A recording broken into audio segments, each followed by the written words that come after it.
to another Numa of Now podcast. My name is Richard Blankenship, born in Kansas. But guess what, y'all? We ain't in Kansas anymore. Whoop, whoop, let's go, let's go. All right, we're actually trying to have a really good time. It's been one of the best days of my life. I'm going to give you a reason why. Lots of reasons why. I mean, Luminal Mind is in motion. We are on mission. We are doing some really cool things. Oh crap, my phone is about to die. How am I going to record if I have no battery? These damn lithium batteries. Ah! Are we not going to solve lithium batteries? I can solve it. I can solve it.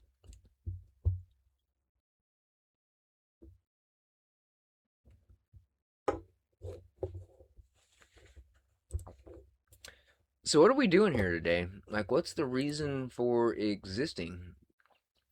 So today's reason for existing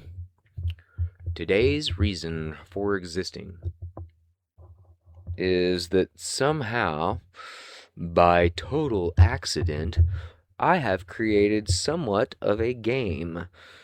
It's probably more appropriate to call it a simulation, but I wanted to share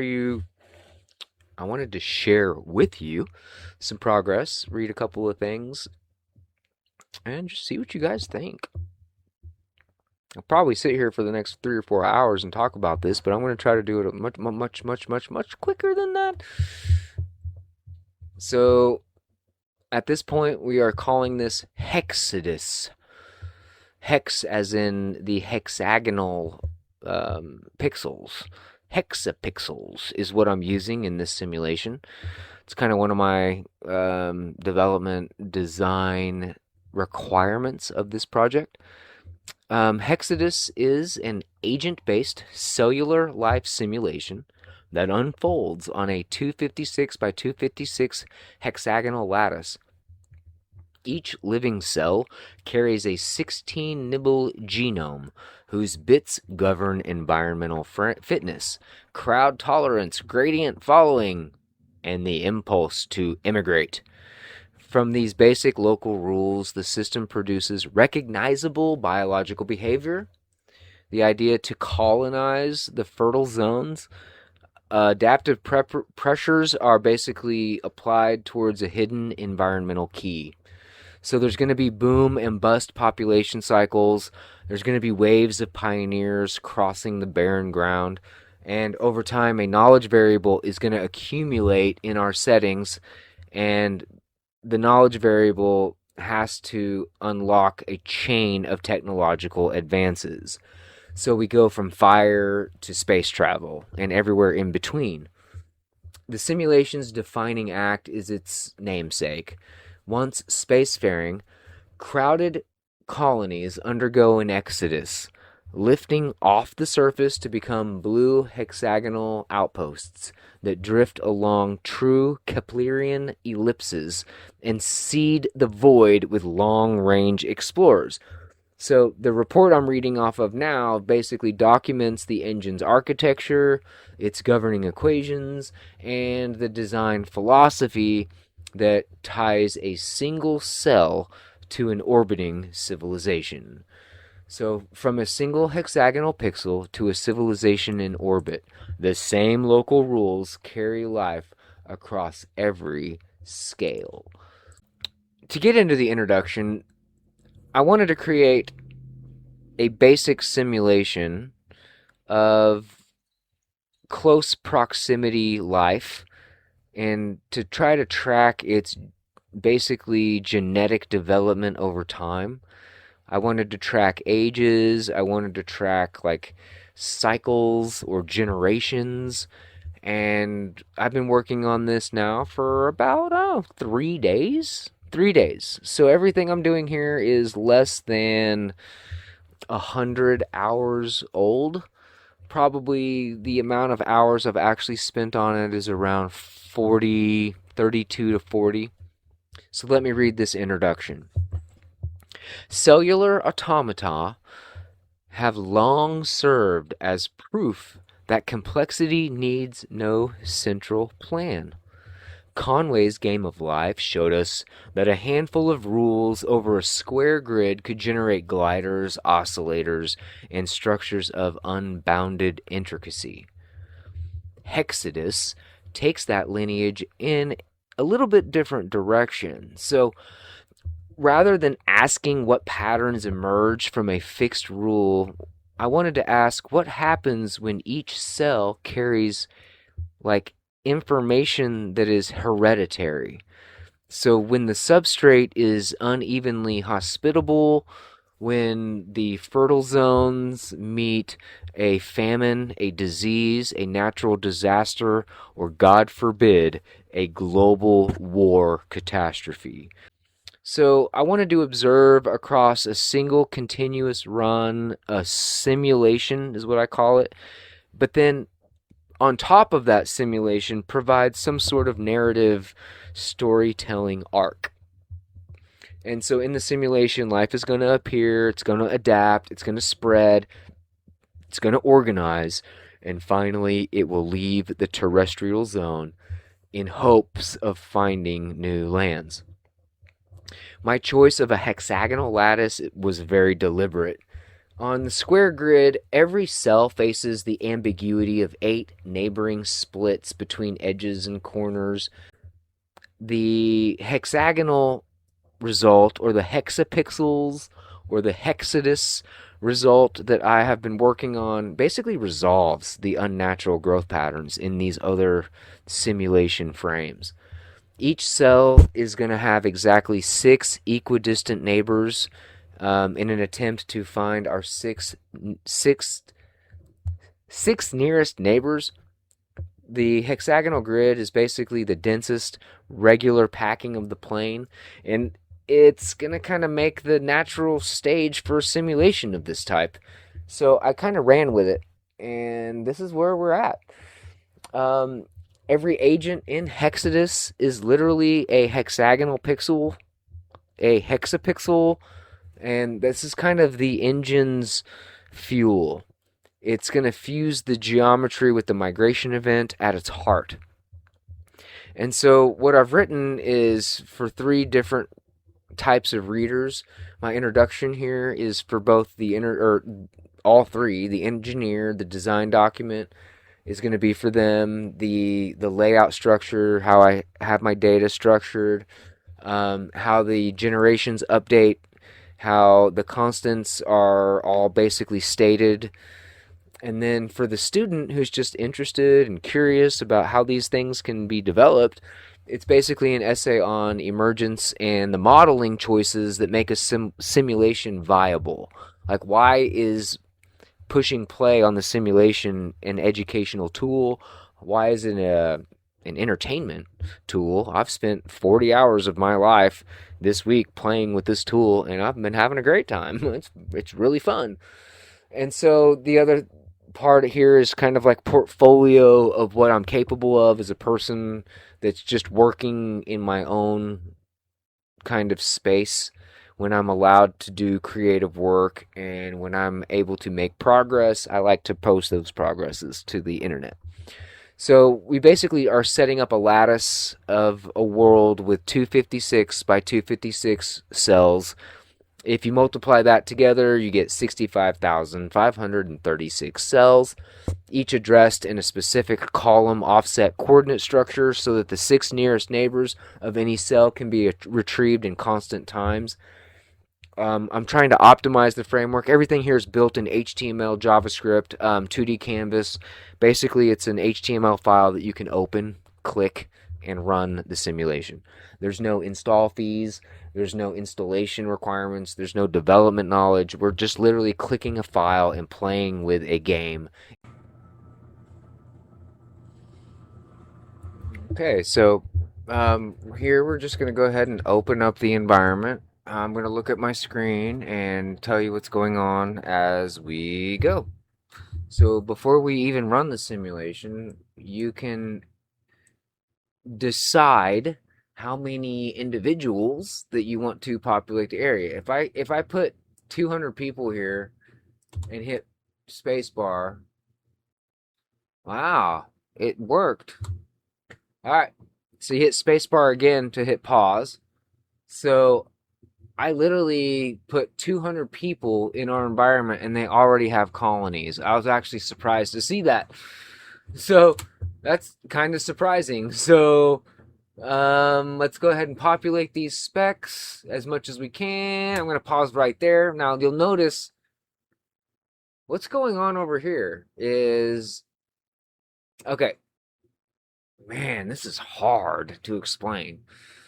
So these individuals, let's go over here first. Let's go to the lower right. The yellow here is going to have like 2 or 3, maybe 4 different colors. So all this in my mind is yellow. There's bright yellow, there's medium yellow, and there's dark yellow. So if it kind of looks brown here, that's really just a dark yellow.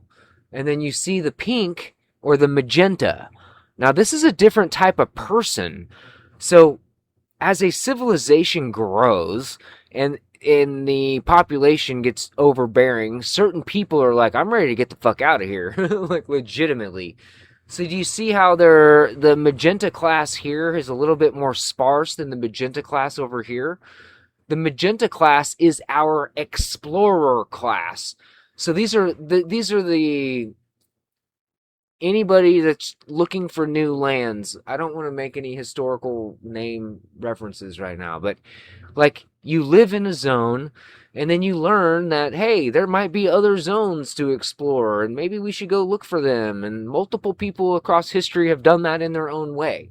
So I'm giving you a simulation of what that might look like. So here we have a very low density population, right? And you'll learn to see that this is a low dense population. We talk about the hexagonal grid. This is a pretty good example of that. Everything is 6 nearest neighbors, and I'm going to keep talking about that, so just get used to it. And then when we go over here and compare, we have a much denser population. These bright yellow regions are actually high energy regions, and now these explorers are ready to leave and look for new worlds. Now, what's the problem here?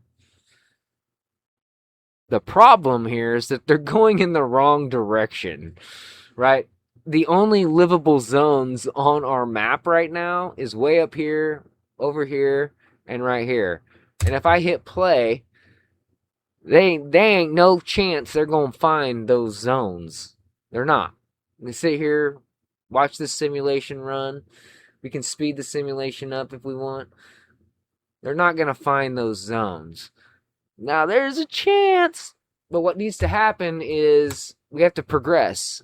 So I'm going to pause the simulation by spacebar. And then let's look at this and actually see what we need to do. We're done here. I'm not going to mess with this right now because we want to show you the goal of the game. So we have other options here, right? I can turn the habitable zones into different regions and cull the crowd and do some other experiments. We could start with a central. We can go to 4 corners. If I go to 4 corners right now, we might get population zone, like right here. But we're not going through all that. Ah, damn it. I didn't mean to mess that up. Well, we're going to have to do that. Let's see what happens. Can we get anything here? I messed up. Can we get... Nope, we're going to go extinct. So we just went extinct. So I'm going to do cell counts. I need my mouse. I need to do this, and then we need to go all the way down here and go reseed. Pause. Okay. See what I did there? Oh, no. Got it. So we can pause, play, or we can hit spacebar. Okay. Now, because I know what I'm doing, I need to give you an example of this. I want some good populations, and then I'm going to go to scattered fields. Okay, that'll work. Stop. Okay, so now I'm in scattered fields. I'm not going to mess with that anymore. This is my starting position. You may have, if you're perceptive, you're going to see these green dots. These are basically famines or, yeah, disease outbreaks. Let's go look at that. So we have disease happens every 400 generations. The severity of the disease can be changed. The number of generations at which disease happens can change. So for now, I'm actually going to pull that back. I'm going to pull that back. I'm going to pull that back, all of it, because I'm just going to take this out of the equation. Because what I want to show you is the events. I should have a disease outbreak. Boom, right there. So 2 initial cases, but if you look real close, you can see we've got more than 2. I caught the outbreak before it actually posted to the log. Okay, so like I'm already been working with the simulation, so I know what's up. Now the simulation needs to run through technological advances. The first one being fire and cooking, and then the wheel, math and science. Knowledge accumulates. Now knowledge is going to accumulate with a where's it at? Oh, I don't know. I don't have no. Oh, there it is. 35. Knowledge accumulates. Right now, we only have 35 accumulation. As I play the sim, this is going to increase. And then we're going to unlock fire. Okay? So we're going to let the animation play, and we're going to try to unlock fire. It's going to take a little while to do so, but we're going to let this play. They're not really looking in the right areas. I mean, there's a chance one of these right here could populate with our current level of intelligence. I can also look at new colors. Let's do the explorer realm. These are the explorers. These people over here in the far lower left, they were taught that west was the way, but they were taught wrong. They need to go east all the way. These people were taught that there's lands in the right direction, but they can't quite get there. They're stuck. So they need to learn some stuff. And we can make the learning more difficult or less difficult. We can make the fertility less. We can do starvation off zone, energy gain. I'm not going to mess with lifespan. When I run a simulation, I don't really mess with these until I'm done running the simulation, and then I can do some experiments. We can do all kinds of changes up to 300 or 40. We can speed up the sim. So let's put that at 100. Here's sim at 18, but if you want to do sim at 50, 70, there you go. If you want to slow sim down, you can do that. All you gotta do is hit spacebar to start and stop. And then you can run your sim speed. Now you can't, if you get more than like 70 or 80, it's gonna slow down my computer. Your computer might be fine. I don't know. We're testing. But I like to sim around the teens. I like to right now with my testing phase, I'm simming around the teens. And then we're going to leave everything here the same until we get more familiar with the mechanics. So this is the exploration zone. If I want to give them a better chance of exploring the region, I'm going to go ahead and the hazard step is going to be 0. The energy drain, 0. So what this does is, if I set this to 1 and one person finds a zone, they can survive. Obviously, one person cannot reproduce. So we would have to have 2 people, but I like to set this around 2 or 3 for difficulty, and then 1 or 0 is easy. 0 is easy. 1 is like reasonable, but 2 would require kind of reproduction in a new zone. So I'm going to leave that at 2 for now, hit the simulation, and let that play for you, because I don't think anything's going to happen. There could be, but I don't think. But we're going to do age distribution. So this shows us age distribution, and as I stop the simulation one more time and go all the way to the bottom, I can click on any color here. I can click on any color and it's going to tell me what's happening there. So I clicked on a pink or a magenta explorer just now, and he's only 6 years old, he or she. I don't have gender program. It's just people, a person. And then a human over here, right? Anything I click on shows you what's happening. These are all explorers because they're off grid, right? And when you click, you need to go a little bit down and to the right. So if I want this guy, I have to click right about here. And it's not necessarily easy. I need to expand my click functions. There we go. Explorer was expected. I've got brain chemistry here, genome structure here, intelligence. This is kind of the key match is intelligence. Are you smart enough to reproduce and have kids or not? That's kind of what this is. We've already reviewed that. And here we are, 12 minutes later. I need to stop. I got to go to the bathroom. I hope you guys are enjoying the simulation. We got a long ways to go. Enjoy.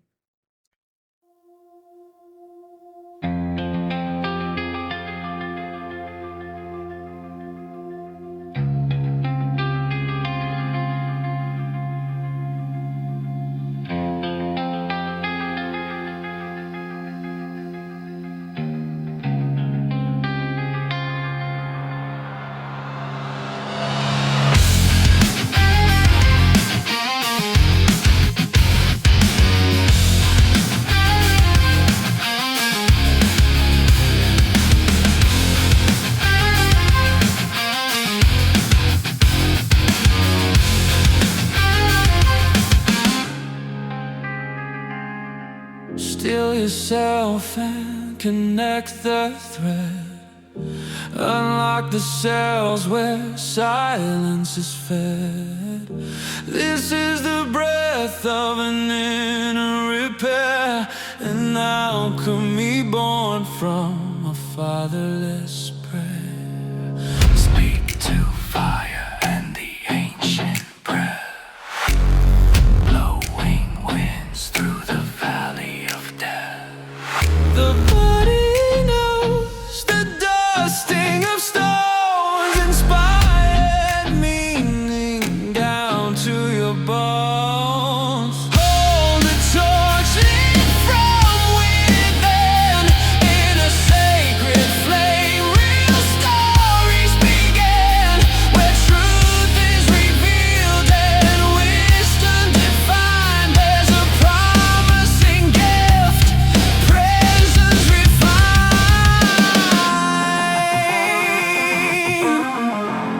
Speak to fire.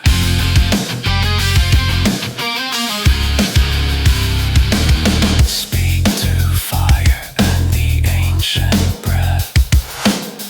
Blowing winds through the valley of death.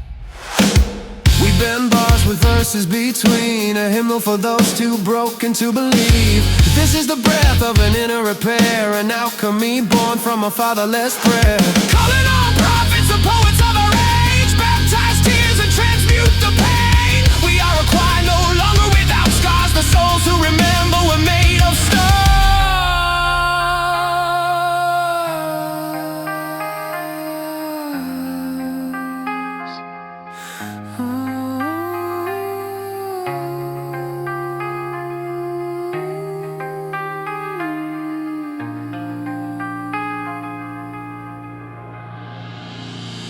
Hold the torch lit from within, a sacred flame where real stories begin, where truth is revealed and wisdom defined. There's a promising gift,